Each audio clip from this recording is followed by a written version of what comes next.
Welcome back, everybody. I'm Bob Marone for Westchester Talk Radio, and once again, we are with our friends at Hightower. The topic today, alternative investments, and we'd like to bring back, of course, Richard Flahive. He's the Chief Investment Officer and Partner at Hightower Westchester, and Robert Picard, Managing Director, Head of Alternative Investments at Hightower. Robert, it's good to have you back. Now that we've touched on what alternative investments are at a high level, we want to dig a little deeper. I promise I will pay attention. How are the folks at Hightower using alternative investments? Thank you very much, Bob, again for bringing us back. And one of the reasons I joined Hightower over a year and a half ago was the model at Hightower is unique in the sense that you have all the benefits of a large wirehouse to a certain degree, where we have a platform, a corporate entity that provides best-in-class solutions for our advisor businesses. But our individual advisor businesses that Richard's, for instance, part of at Hightower Westchester, and that we have all around the country, they have an incredible amount of autonomy and flexibility. They are the fiduciary, and they know their clients definitely better than we could on the corporate side.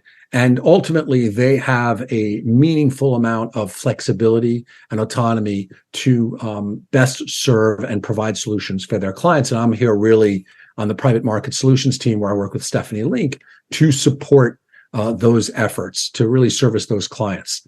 And what I try to do here at Hightower is to provide Richard and his clients with a differentiated product, meaning that it's pretty common today, whether it be at a wirehouse such as Goldman Sachs, Merrill Lynch, JP Morgan, and others, or whether it be at some of the smaller boutique RIAs around the country. A lot of people have a lot of different access to mainstream or well-known managers. And what we really try to, what we pride ourselves in doing here at Hightower is providing our advisors, such as Richard, with what I refer to as I give a pep talk, PEP, and it's really focusing on deals that are have great performance, top quartile, if not top decile performance, where we have a certain exclusivity, where the deals that we're bringing, the private market investment funds that we're bringing to our clients, are typically not available at the larger wirehouses and or other RIAs. We'll have an exclusivity for the wealth management space. And the idea really is that, it's funny, I always joke about when we used to play, when you're on the 18th green finishing up your round of golf, people used to talk about the latest IPO or, who's getting access to the pre-IPO deal. Nowadays, people are sort of asking, what private funds are you getting access to? Are you getting access to XYZ venture capital fund? And fortunately, we at Hightower, with our experience, our relationships, and our network, we have a lot of deals that are exclusive. And most importantly, because of our size and our ability to scale our investments, we're able to provide preferred terms for our clients. Richard. Yeah, we obviously, a lot of what Robert mentioned bleeds through to the individual teams, as you mentioned. That kind of open architecture platform is a competitive advantage for us. I mean, they're able to, Robert's team and Hightower in general, provide access and opportunity to really, anything in the best in class on the private market side, style, strategy, domestic, international, right? There's a lot of different things and levers that we can pull because, as we know, markets adapt, markets change. They're always moving around. And for us, we're able to take advantage of that.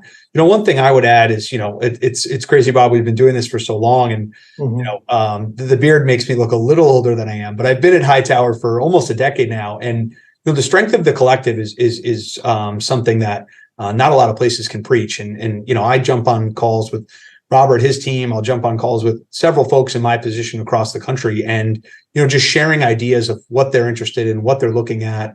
It's pretty rare in our industry. The fact that not only someone would be able to wanting to share the idea, but also just having that access to some of the best minds in our business has allowed us to really utilize some unique strategies over the years. Robert, can you explain to us, can you talk with us about how alternatives fit into client portfolios? So we've historically seen many wealth managers adopting what I refer to as the 60-40 allocation, 60% in equities and 40% in fixed income.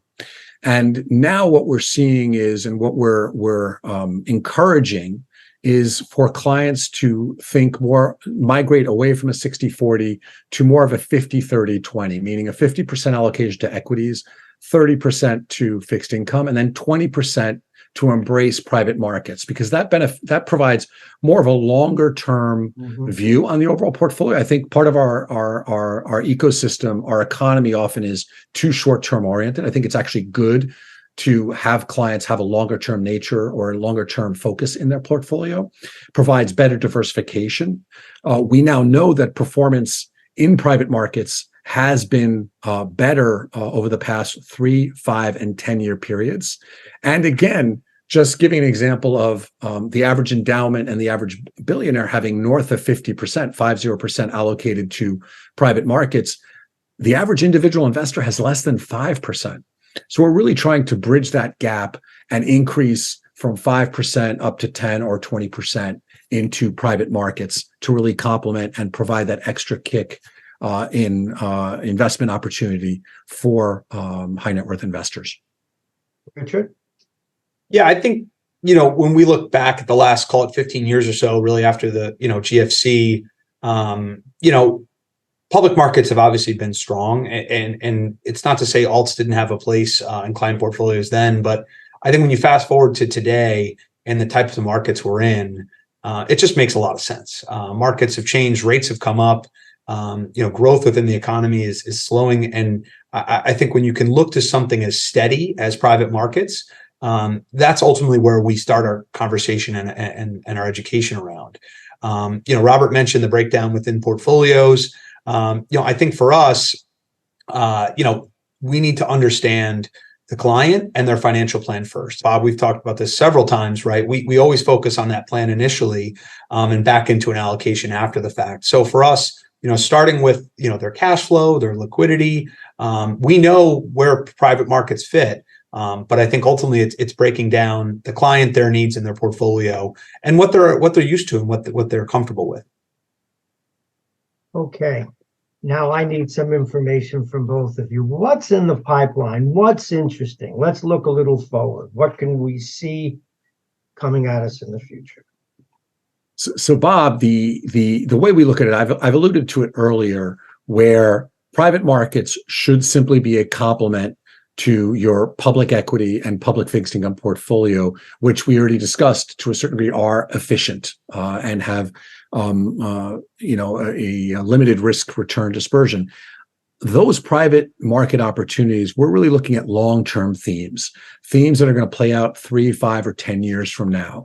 One of those, for instance, on the technology side, we're very focused on several themes, including, for instance, cybersecurity, where whether it be a public company or private company, at the board level, there's now a fiduciary responsibility to make sure that your company is secure. And you have to continue to invest in that sector. And we think that's a very a good long-term theme. Another theme we have is Stephanie Link from our investment solutions team has been very vocal about reshoring and deglobalization, where in a post-COVID arena where we've really suffered to a certain degree from supply chain disruption, we're seeing the supply chain or the global supply chain for the first time in our professional careers. We've basically been dealing with globalization and the supply chain moving offshore. For the first time, that trend appears to be reversing, and we're seeing meaningful investments in manufacturing back here in the United States. So we're also playing a theme of automation and robotics as it relates to manufacturing. And that also feeds into private real estate, where we're seeing opportunities to invest in industrial real estate, warehouses, and large logistics warehouses. And continuing on that line of real estate, single family rental, where we still have a shortage of anywhere between 4 to 5 million single family homes for rent. They just don't exist in most areas. And then lastly, private credit. In an environment where we still have some inflation, we think there's a meaningful opportunity right now to embrace asset-backed lending or asset-based lending, such as aircraft leasing, healthcare royalties, and other credit investments where, in the event that inflation continues, the underlying value of those securities or those investments will also appreciate in an inflationary environment. And we think that's a very thoughtful way of allocating to private markets to complement your public and public equity and public fixed income. Richard? Yeah, I would add to that just the what we target as a firm. Robert's team obviously builds out a larger suite of options for us. We tend to gravitate towards kind of the smaller niche managers, not to say necessarily the newer funds or fund managers, but if you think about it, the ability to be a little more nimble, write smaller tickets, and take advantage of dislocations on a call it quarterly, semi-annual basis is really appealing to us. I mean, if you think about a large real estate fund that has to put $1 billion a month to work, it's a lot more difficult than it being able to have to put $5 to $20 million tickets to work. So for us, we tend to gravitate towards some of the niche managers, but sector specific fits as well. I mean, Robert mentioned technology, cyber, all these things are very interesting and on the forefront of not just the investment minds, but everybody in their daily lives. I mean, they're seeing these things impact them. I think private credit's really interesting. I mean, and just to further that, I mean, think about what happened with the regional banks and the real drying up of providing credit and providing access to loans and someone has to fill that void, right? This is really the life and the engine of small businesses across our country. So those are things thematically that we're looking for. But I think the most important thing Robert mentioned is the long-term nature of these investments, right? And having, we reference Buffett all the time, right? One thing that he has that he can do better than anyone else is he can be patient. And I think that's where, when you look at alternatives in private markets, having that patience in a world where nobody's patient anymore, as we all know, this lends itself to, have clients think differently, think longer term, seeing the benefits that these longer term investment horizons can add to your portfolio and your net worth. I'm learning something every few minutes, gentlemen. Robert, you and your team at Hightower are building out a tremendous alternatives platform. How does it differentiate from what's already out there and what others are doing? So Bob, great question. And I have, without any reservation, I would emphasize the fact that we have an extremely, if not the most seasoned team here at Hightower. And what I mean by that is, in a time when you've had issues with any number of frauds in the past in private markets, whether it be Madoff, whether it be Theranos, whether it be FTX, we have to really emphasize the importance of having a seasoned team supporting, reviewing, and diligencing managers. And as I alluded to earlier, between Stephanie Link, myself, and a number of others on our team, we have 4 of us who have north of 30 years experience, which I think is exceptional. And add to that knowledge, I think is very important to bring to the table, is the fact that we're also, and I talked earlier about innovation and technology and the goal to have on your iPhone access to many of these investment opportunities. We're building right now at Hightower a best-in-class solution, which I believe will allow straight-through processing for our advisor businesses, such as Richard, to be able to basically research, subscribe, allocate, and then ultimately report in an efficient way on their private investments in a way that is point to point and very efficient, and should greatly improve not only their experience investing in private markets, but ultimately the end client's experience through that technology. Wow. Well, we're about to wrap things up, gentlemen, and I'd like to see closing thoughts. How would you put a bow on this? So let's start with you, Robert. Oh, thank you, Bob. Listen, without a doubt, absolutely emphasize the importance of having a seasoned team of professionals handling and diligencing your private market investments, not someone who's only been around for 5 or 10 years, who just basically started doing research post global financial crisis. You really want a team who's been doing this through multiple business cycles and or market disruptions in order to identify, originate, and diligence the best opportunities for your clients. And you, Richard? Yeah, just want to start by thanking you both, Robert in particular. Robert joined Hightower about a year ago, and his impact is really reverberated across the platform. He's mentioned this seasoned team, and he's very much right in that sense. I mean, there's a level of this is the big leagues, right? And I think when you have someone who's really provided this robust platform and the ability for us to be more nimble, sound a lot smarter than we say we are, and bring these offerings to our clients, it's made our lives a lot easier. I think the one thing I would add is for clients, for prospects, please engage us, right? I mean, there's a wealth of knowledge behind all this, whether it's things that we're doing here from a marketing standpoint, or really just to chat and walk through. I mean, obviously, Robert is extremely available and gracious with his time. So, Robert, we thank you again. I hope this was something educational and that people can take home and really get their hands around and their head around. But Bob, appreciate the time and thanks as always. Well, thank you. And Robert Picard, I have to say your experience, and particularly your ability to articulate what can be arcane and complicated in such a clear fashion is going to be really valuable for the Hightower clients, et cetera. So it's been wonderful to meet you. On their behalf, welcome aboard. Again, Robert Picard, Managing Director, Head of Alternative Investments at HighTower Advisors. And of course, Richard Flahive, Chief Investment Officer and Partner at Hightower Westchester. Thank you both very much. Thank you, Bob. Thanks, Richard. Pleasure.